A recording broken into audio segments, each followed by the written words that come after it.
आप दोनों जवाब दीजिएगा, सौरभ और गौरव, लेकिन उसके पहले डॉक्टर अंशुमन जल्दी से मैं आपकी टिप्पणी जानना चाहूंगी। अक्टूबर नवंबर में ये जो केस तेजी से बढ़े हैं, इसके पीछे की बड़ी वजह आपको नजर क्या होती है? और इस समय वेव 3 क्या राजधानी दिल्ली से गुजर चुका है, जिसका जिक्र दिल्ली के स्वास्थ्य मंत्री कर रहे थे?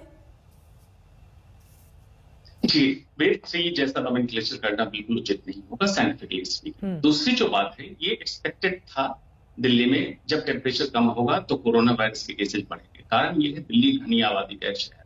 चाइना में एक स्टडी हुई थी, टेम्परेचर से, इन्वायरमेंटल टेम्परेचर से कोरोना वायरस पे क्या असर, जैसे मॉइस्चर जब बढ़ेगा तो बढ़ेगा। दूसरा एक्सपेक्टेड क्यों था, दिल्ली का प्रदूषण।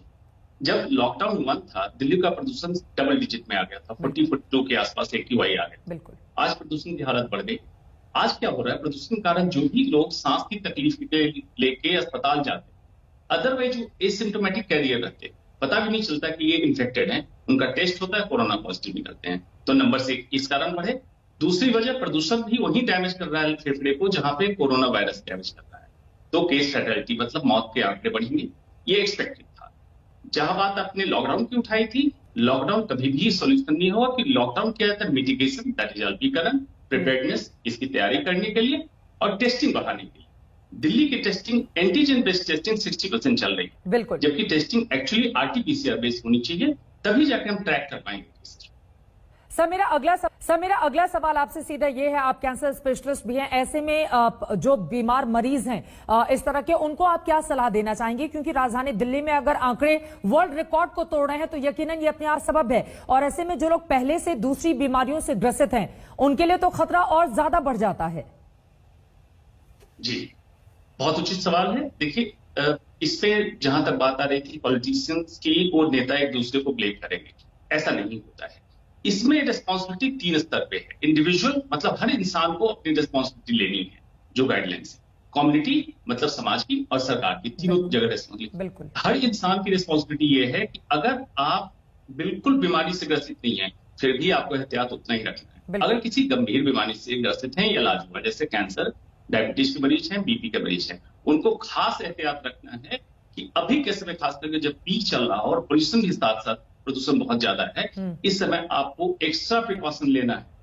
क्योंकि इस समय जो फेटेलिटी रेट है पिछले बार के से ज्यादा देखा जा रहा है, इसलिए उनको स्पेशल प्रिकॉशन चाहिए। सर ये बड़ी बात आपने कही है। दिल्ली में कोरोना की जो फैक्ट शीट है, मैं चाहूंगी कि फुल फ्रेम उसको दिखाया जाए, जिसके जरिए अगले सवाल के साथ सौरभ भारद्वाज के पास में आऊं कि राजधानी दिल्ली में देखिए 24 घंटे में नए केस 3797 सामने आए हैं। 24 घंटे में मौत का आंकड़ा 99 तक पहुंच चुका है। कुल संक्रमितों की तादाद देखिए, और साथ ही कुल मौत राजधानी दिल्ली में 7713 लोगों की हो चुकी है। एक्टिव केस 40,128 है। इस समय राजधानी दिल्ली में संक्रमण दर 12.73%। रिकवरी रेट हालांकि इसका एक बड़ा आंकड़ा है 90.22%, जबकि मृत्यु दर 1.58% का है। लेकिन मौजूदा वक्त में 24 घंटे में केस जिस तरह से बढ़े हैं, और इसके साथ ही आपको यह भी बताते चले कि लगातार बीते एक हफ्ते से अगर हम नजर डालें तो आंकड़े बढ़ते हुए चले जा रहे हैं, जो अपने आप में बेहद परेशानी का सबब राजधानी दिल्ली वासियों के लिए पैदा करते हैं। लेकिन ऐसे में अब सौरभ भारद्वाज, सीधा से सवाल ये बात भी सच है ना कि सरकार से कहीं ना कहीं बड़ी लापरवाही और चूक हुई है? क्योंकि एक वक्त पर दिल्ली में ऐसा लग रहा था कि हालात संभल गए, स्थिति अब बेहतर होने की दिशा में है, लेकिन फिर देश में जहां पर आंकड़े दूसरे राज्यों में घट रहे हैं तो दिल्ली में बढ़ते हुए चले जा रहे हैं, जिसका जिक्र डॉक्टर हर्षवर्धन भी कर रहे थे।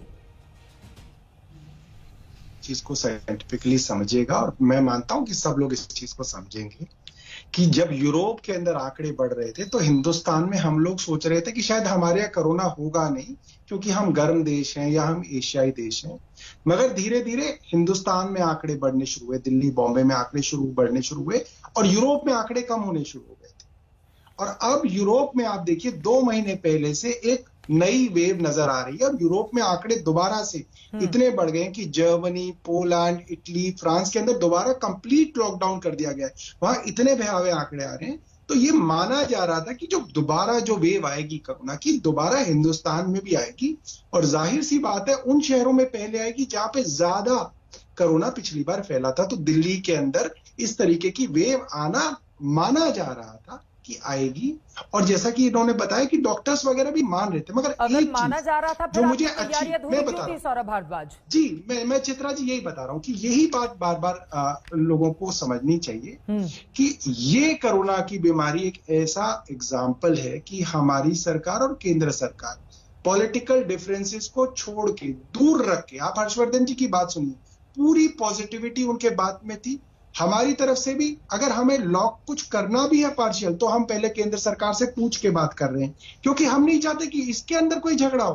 पूरे कॉपरेशन के साथ कोरोना से लड़ने की बात कर रहे हैं। और एक पॉजिटिव बात और मैं कहूंगा, देखिए यूरोप में, फ्रांस में, पोलैंड में, इटली में जो हालात थे कि कॉरिडोर्स में, हॉस्पिटल्स के कॉरिडोर्स में पेशेंट लेटे हुए हैं, सड़कों पे पेशेंट्स मर रहे हैं, ऐसी स्थिति दिल्ली में नहीं आई। जबकि हमारे यहाँ कोरोना के पेशेंट उनसे ज्यादा थे, मृत्यु दर फिर भी हमारे यहाँ कम रही। सवाल ये पूछा जा रहा है कि दूसरे दूसरे राज्यों की तुलना में राजधानी दिल्ली में आंकड़े क्यों बढ़ रहे हैं? आप वर्ड से तुलना तो कीजिए, लेकिन मैं आपको बता देती हूँ सौरभ, मैं आ रही हूँ आलोक जी और गौरव आपके पास भी। देखिए नहीं, एक सेकेंड देखिए, मरीजों की बढ़ती संख्या को देखिए तो सिर्फ मैं नवंबर महीने की ही बात कर लेती हूँ। सबसे ज्यादा कोरोना मरीजों की संख्या दुनिया के किसी भी शहर की तुलना में राजधानी दिल्ली में दर्ज हुई है। सौरभ भारद्वाज, आंकड़े सुन लीजिए। 6 नवंबर को दिल्ली में 7,178 मामले, 14 नवंबर को 7,340, 8 नवंबर को 7,745, 11 नवंबर को तो रिकॉर्ड ही टूट गया 8,503। और ये आंकड़े अपने आप में बहुत परेशान करने वाले हैं।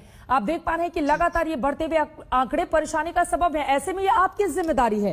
देखिए, केंद्र सरकार के साथ मिलकर आप दोनों काम कीजिए, दिल्ली के हित में यही है, बेहतरी इसी में है।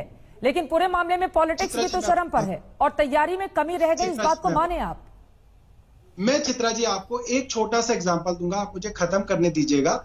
आपको और आपके दर्शकों को एक बड़ी अच्छी बात क्लियर हो जाएगी। एक वेबसाइट है वर्ल्ड की जिसको कहते हैं वर्ल्ड मीटर, कोरोना का वर्ल्ड मीटर, कि किस किस देश में कितने कितने कोरोना के केसेस हैं। सबसे पहले अमेरिका है, 1 करोड़ से ज्यादा केस है। दूसरे नंबर पे हिंदुस्तान है, 85 लाख केस है। आप हंसेंगी इस बात पे कि बांग्लादेश के अंदर मात्र 4.5 लाख केस है और पाकिस्तान में 3.5 लाख केस है। आप मान सकते हैं कि जहां हिंदुस्तान में 88 लाख केस है, पाकिस्तान में सिर्फ 3.5 लाख होंगे? नहीं, ऐसा नहीं है कि आमिर खान, जो वहां के जो इमरान खान है, वो प्रधानमंत्री मोदी जी से ज्यादा अच्छी तरह से कोरोना मैनेज कर रहे हैं। नहीं, ऐसा नहीं है। कारण क्या है ये हम लोग जानते हैं, वो टेस्ट नहीं कर रहे हैं।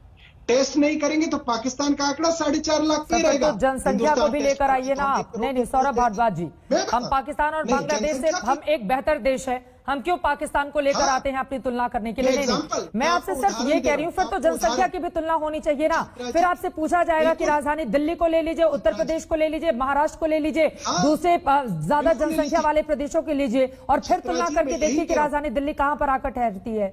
मेरी बात को खत्म करने दीजिए, मुझे अपनी बात खत्म करने दीजिए। मैं यही कह रहा हूं, ऐसा नहीं हो सकता कि उत्तर प्रदेश वाले आदमी को, उत्तर प्रदेश में तो कोरोना नहीं होता है, मगर दिल्ली में आते ही वो बेचारा कोरोना में हो गया। आप समझिए, दिल्ली में जो लोग मरे हैं हमारे अस्पतालों में, उसमें से 1/4 उत्तर प्रदेश और हरियाणा से थे।